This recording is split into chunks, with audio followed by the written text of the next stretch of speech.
30 years ago, we used to have a fire. Maybe we put our mask on, maybe we wouldn't. We would take it off as soon as we could.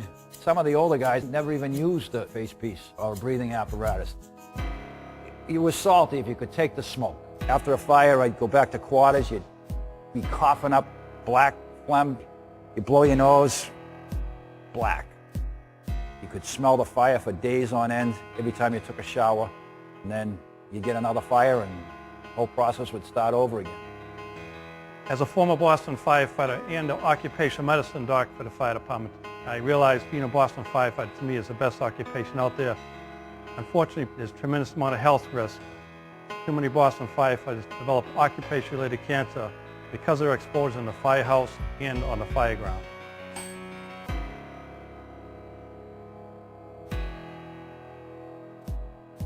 I was diagnosed with colon cancer in February of 2013. I was having some symptoms. My primary care happens to be Dr. Mike Hamrock. I went and had the colonoscopy. My phone was ringing the next day. I looked at the caller ID. I said to my wife, I go, this is the doctor. I go, this can't be good. When you show up at a fire building, you're exposing yourself to these cancer-causing chemicals, and every household product now contains flame retardants. And when they combust, they give off these dangerous cancer-causing chemicals that you inhale, absorb through the skin. Is there a connection? There has to be. If I know equal amount of people on the street, my friends and neighbors, and none of them are dying of cancer, and I know half a dozen guys in the job that are dying of cancer. I was lucky. They found mine early. I have that in the back of mine all the time because if I had waited, I'd be on my way to my deathbed right now. I can guarantee you that. There's so many guys that died way too young on this job from cancer.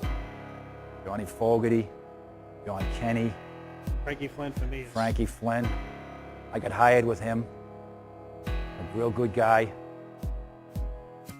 When I swear in a new firefighter in this city, they're there to protect us as firefighters, but also we're there to protect them for doing their job, and we have to do a better job than that. Far too many firefighters, both active and retirees, are coming down with cancer, and their parents, and their fathers and sons and daughters and brothers, and we have a responsibility to protect them. Our members understand it now. It's the young guys, it's the middle-aged guys, it's even the older guys. We all understand that we're burying our friends. There's no silver bullet here. There's not one issue that's going to make this go away. It's a culmination of everything working together, which will help reduce the cancer rates in the Boston Fire Department. You know, the general public thinks, oh, it's a dangerous job. It's a dangerous job because we're running into burning buildings. You're going to know more people that die of cancer from this job than die from running into a burning building. You can go in that kitchen right now. Someone in that kitchen is a good chance it's going to come down with cancer. Can you help reduce those chances? Yes.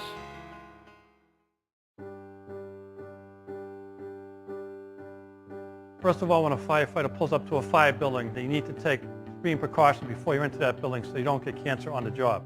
So you need to have the bunker gear on fully. You need to have your self-contained breathing apparatus on your face before you enter the fire building until you exit the fire building. You should also be wearing the hood on fully so you prevent exposure to any contaminants through the skin as well. As soon as you're out of the fire building, immediately use the wet naps to remove some of the cancer-causing soot from your face and neck. Firefighters should also do a brief decon of the gear to get rid of some of the particulates from the gear before they go back to the firehouse. Once the firefighters are back at the firehouse, they should shower within an hour to further remove any of the dangerous cancer-causing chemicals to the skin. Make sure that your bunker gear is washed on a regular basis so they don't keep on exposing themselves to the cancer-causing chemicals on the bunker gear. We encourage firefighters to do a workout within 24 hours after the fire to help expedite some of these cancer-causing chemicals through the sweat. We also encourage firefighters to participate in our O2X Human Performance Program. O2X is a human performance company. We focus on health, wellness, development, to develop everybody into tactical athletes. We take our 5 pillars: conditioning, nutrition, stress, sleep, and resilience. Resilience being the ability to bounce back. From nutrition, understanding that there's a proper amount of fuel that you need to put in your body to give you the energy levels to perform at your job. And then conditioning, rehabilitation, understand that there's demands on your body due to the nature of the job and get ahead of them. Sleep, and that's where you recover and regenerate. And then of course stress. how to mitigate that stress, and how to get yourself back in the zone to perform at high levels over time. That's the tactical athlete part of this. There's a lot of things we have to do to be able to meet our mission. You know, if that day came where you had to drag one of your buddies out of a building, then you were prepared to do that. About a lifestyle, trying to make you better at home, better at work, better eater, better sleeper. You'll be better for these guys when the time comes.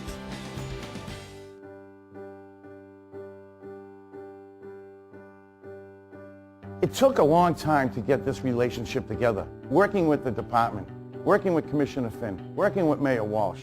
We're going to beat cancer. We're going to solve this problem in the fire service. Having this relationship certainly is beneficial, keeping the people of the city safe, but also making sure the people that protect our city are safe as well. We do have the tools. We have an unprecedented time right now. Now it's up to you to make sure that you do your part.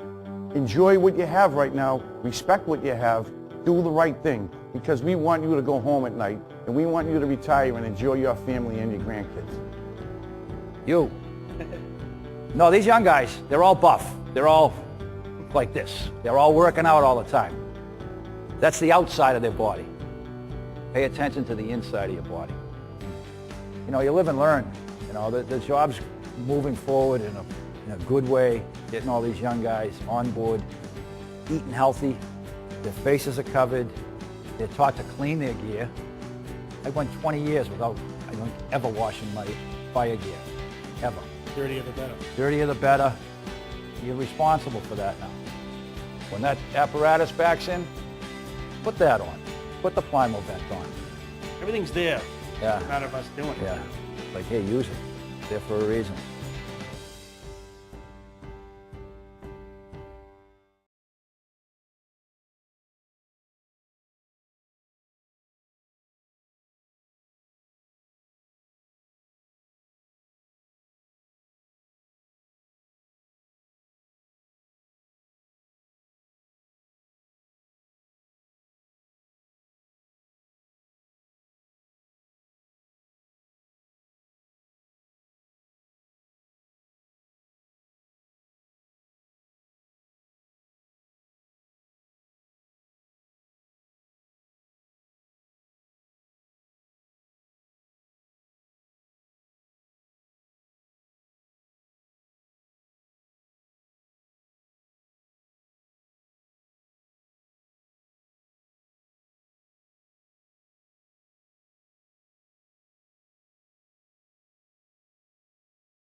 Ready?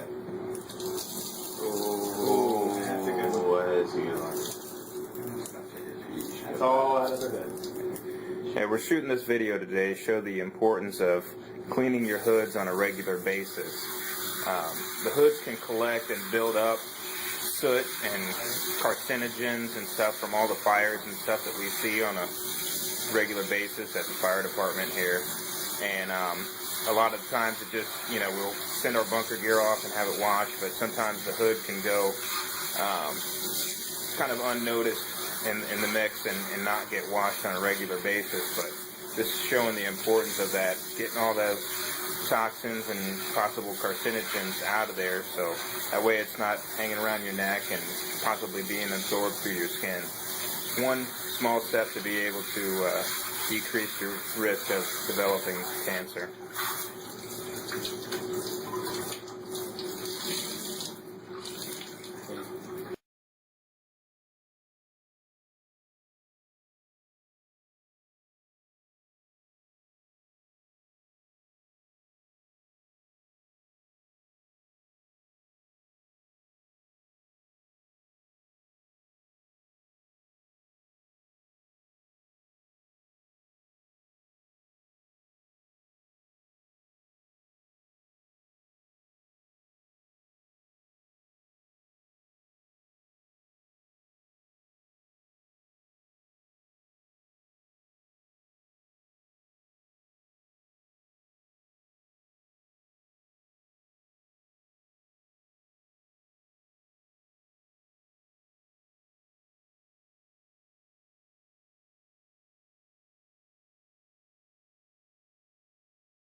Here is what a firefighter might look like if she was covered with a very visible substance. A substance composed of stearic acid, sodium lauryl sulfate, and triethylamine. We know it better as shaving cream. Though her PPE has kept the contaminants from contacting her skin directly during a fire and overhaul, she carries gross contaminants on her turnouts and tools.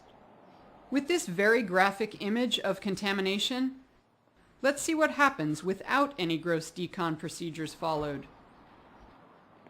Though we know the contaminant in our example is harmless shaving cream, what if it wasn't? What if it was a toxic chemical capable of causing severe injury or illness?